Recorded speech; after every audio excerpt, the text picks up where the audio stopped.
What if you could buy a multi-million-dollar piece of property for only $1,000? Well, seems like a no-brainer, but Bexar County passed up the chance to purchase one of its most important buildings for just $1,000. News 4 I-Team reporter Jay Avala's investigation found taxpayer money will now have to be spent on a brand new facility.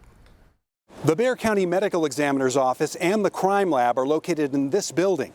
The original lease from 1991 allowed the county to purchase the building after 25 years for just $1,000, but county leaders decided not to.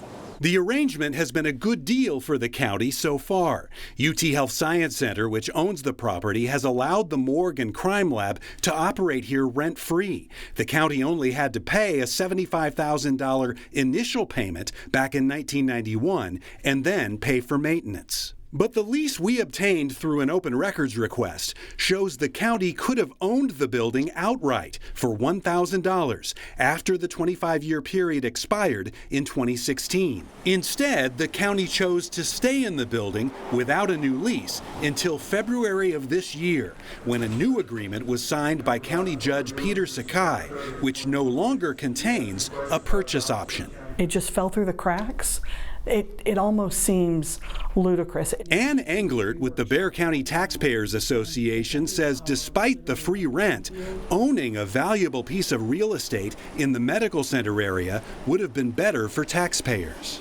There is absolutely no reason for this to have happened. More people should be outraged over this.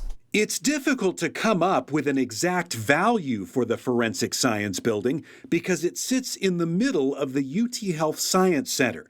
The entire campus is valued at $53 million by the appraisal district, but it does not have values for the individual buildings. We wanted to ask County Judge Sakai why he signed the new lease and why the county decided not to purchase the building. We were told he was unavailable and no one else in county leadership could talk to us because the decision had been made years ago. So we went to talk to Nelson Wolf, Sakai's predecessor, who was in office when the choice was made. Why didn't the county buy that building? Well, I don't remember. I think you said the decision was made in about 2014. You know, sometime you're better off leasing than you are buying because we pay no rent.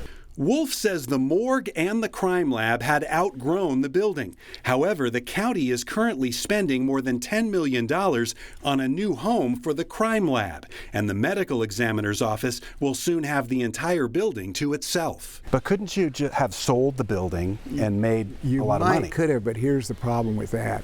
It sits in the UT Health site. It doesn't have any frontage road, no access to it other than coming through UT Health. Wolf says that controlled access would have impacted their ability to sell the site.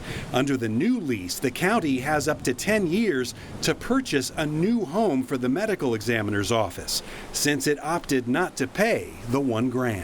Maybe we should have, but we won't know that till about 10 years from now. For the News 4 I-Team, I'm Jay Avala. Do you have a story that you'd like the I-Team to look into? If so, you can call the News 4 I-Team tip line at 210-476-1070, or you can send an email to iteam@news4sa.com.